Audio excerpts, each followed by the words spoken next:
غریبی کو خدا کی رحمت قرار دینے والے یہ تھے مذہب پرست دنیا جو لیے چلی آ رہی تھی،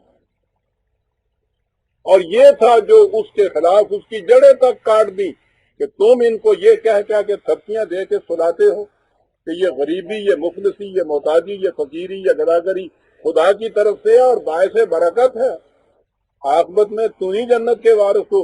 حضور نے قرآن کی اس آیہ جلیلہ کی تفسیر میں یہ فرما دیا کہ یاد رکھو محتاجی اور مفلسی یہ فواد الوجہ ہے فی الدارین، دنیا اور آخرت دونوں میں تعلق کا باعث، روح سیاہی کا باعث۔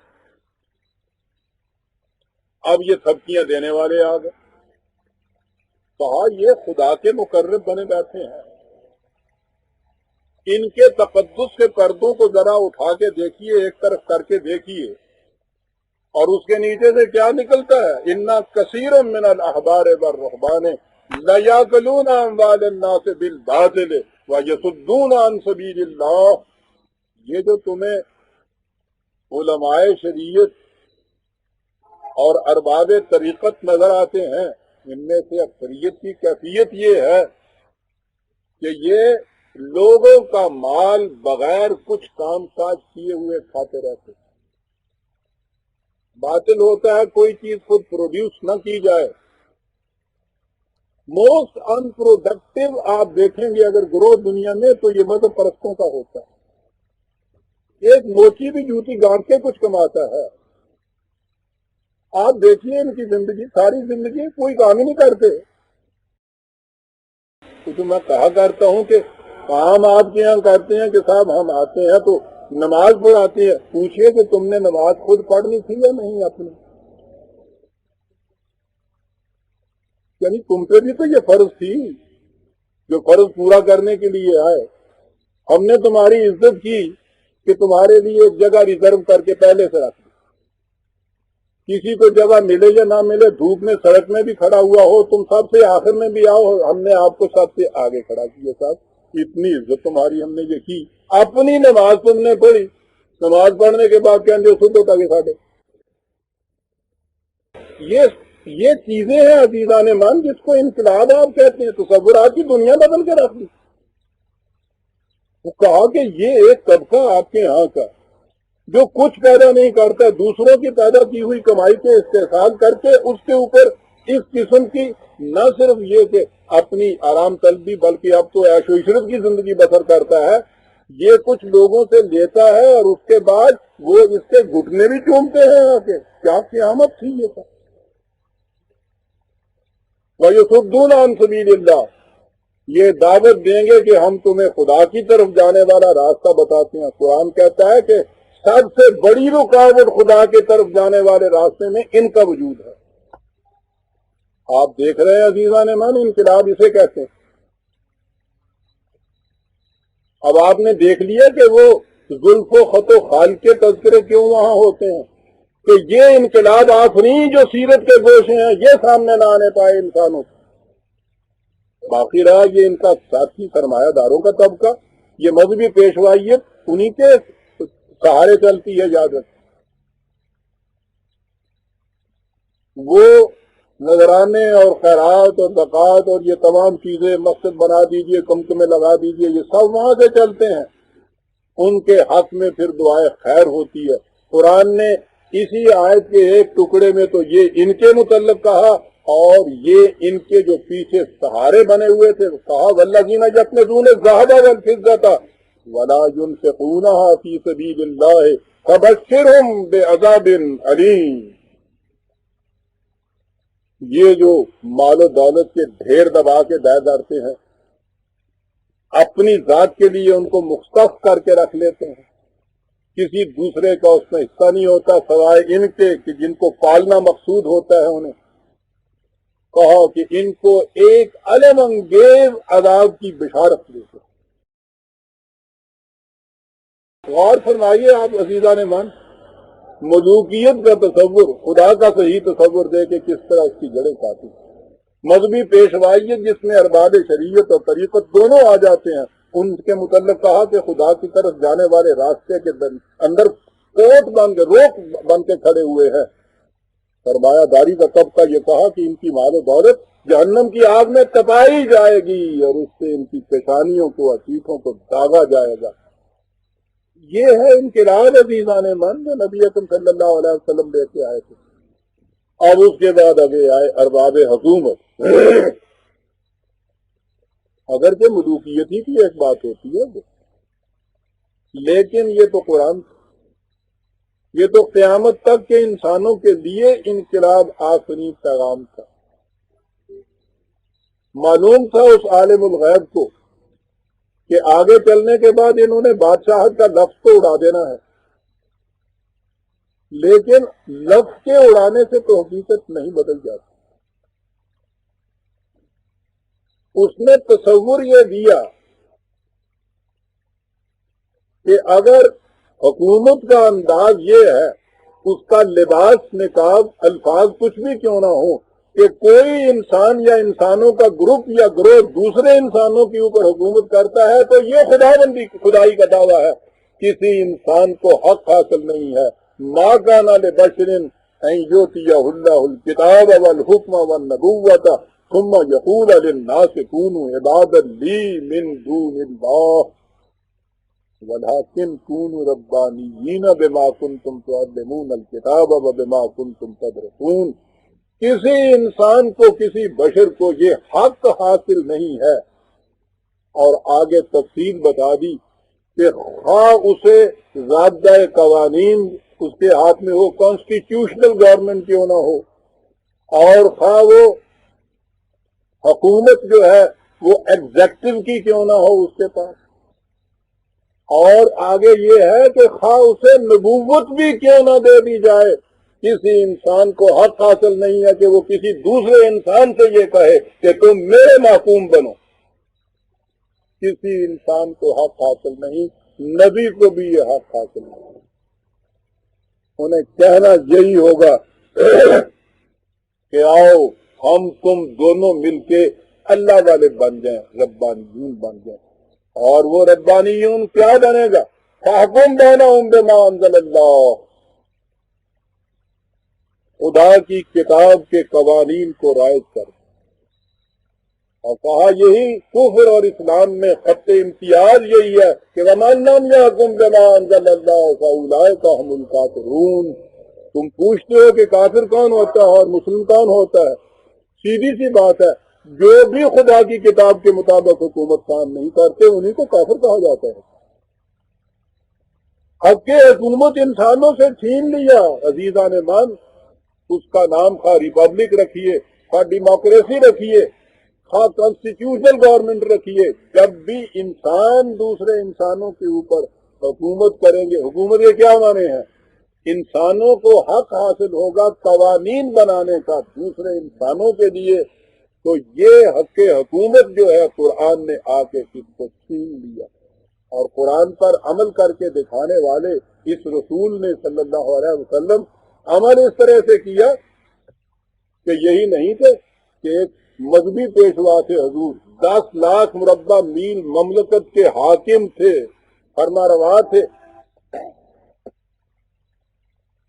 اس زمانے میں 10 لاکھ مربع میل کچھ کم مملکت نہیں ہوا کرتی، وہاں تو چھوٹی چھوٹی ریاستیں ہوتی. 10 لاکھ مربع زمین کا واحد فرما روا جسے آپ کہیں گے، اتنا بڑا حاکم. اور کیفیت یہ کہ ایک دفعہ کسی نے آپ کو خطاب کرتے ہوئے سیدنا کہہ دیا، اے ہمارے سردار. اسی وقت آپ نے روک دیا، کہا کہ سید تو صرف خدا کی ذات ہے صاحب، میں تو عبد ہوں ورسول، اور میں تو اس کا بندہ ہوں، مجھے تم نے کس طرح سے سیدنا کہہ دیا تھا. بات بڑی چھوٹی، لیکن جس طرح آنکھ کے تل میں آسمان سمویا ہوا ہوتا ہے، انہی کے اندر تو سیرت کے صحیح گوشے چمکتے نظر آ رہے ہیں. جو اپنے آپ کو باقیوں کے مقابلے میں سیدنا کہلانا بھی گوارا نہیں کرتا، وہ دوسروں کے اوپر حق حکومت جتلائے گا. اس نے کہا کہ یاد رکھو تمہیں شیطان بہکا رہا ہے، میں بھی تمہارے جیسا ایک انسان ہوں، عبداللہ کا بیٹا، خدا کا رسول.